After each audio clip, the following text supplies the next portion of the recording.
या अपमान करते हो। तो संसार में वृद्ध का साथ कभी नहीं छोड़ना चाहिए। वृद्ध के पास अनुभव होता है।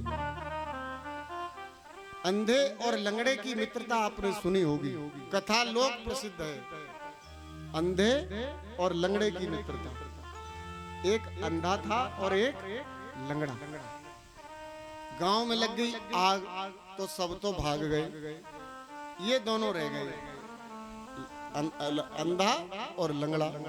अब अंधा उसी तरफ भागे जिस तरफ अग्नि लगी हुई थी, जिस तरफ आग लगी हुई थी, अंधा उसी तरफ भागे और लंगड़ा जोर जोर से चिल्लावे, ओ भैया उधर मत जा, जल करके राख हो जाएगा। हाथ पकड़ लिया।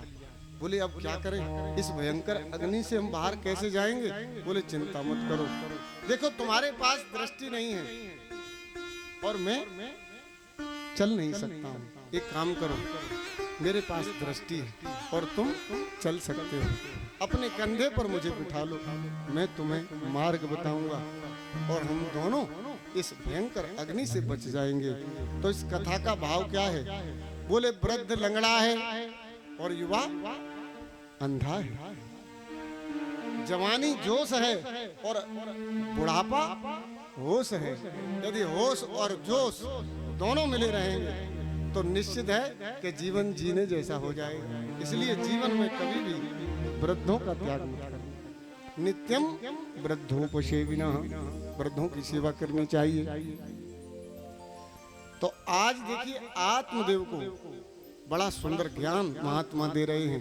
ये संसार दुख देने वाला है, कोई यहाँ पुत्र किसी को सुख नहीं देता है। राजा सगर के 60,000 पुत्र हुए थे, लेकिन राजा सगर को दुखी होना पड़ा था। महाराज बेन अंग के यहाँ बेन जैसा दुष्ट पुत्र हुआ था। महाराज उग्रसेन के यहाँ कंस पैदा हुआ था, कारागार में डाल दिया था। मुंचा ज्ञानम प्रजारूपे बलिष्ठा कर्मणो गति विवेकम तु समासाद्य त्यज संसार वासना।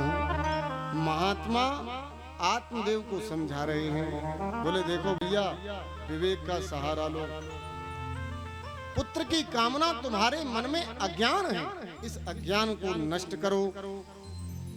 सन्यासी सर्वथा सुखम, सन्यास में जो आनंद है, त्याग में जो आनंद है, वो संग्रह में नहीं है।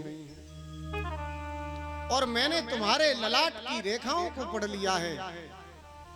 एक जन्म की बात करते हो, तुम्हारे तो 7 जन्मों तक कोई संतान नहीं है।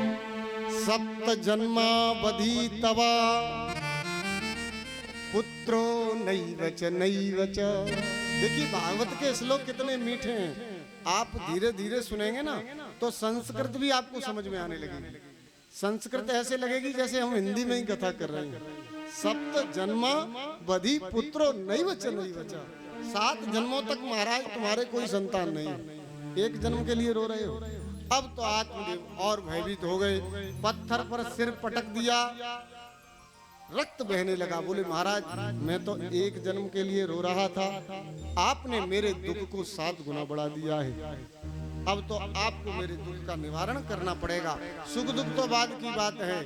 मैंने सुना है कि महात्मा यदि तपस्वी हो तो वो जो अपनी वाणी से कह देता है वही हो जाता है। आप मुझे बलपूर्वक पुत्र दीजिए। गृहस्थो सरसो लोके पुत्र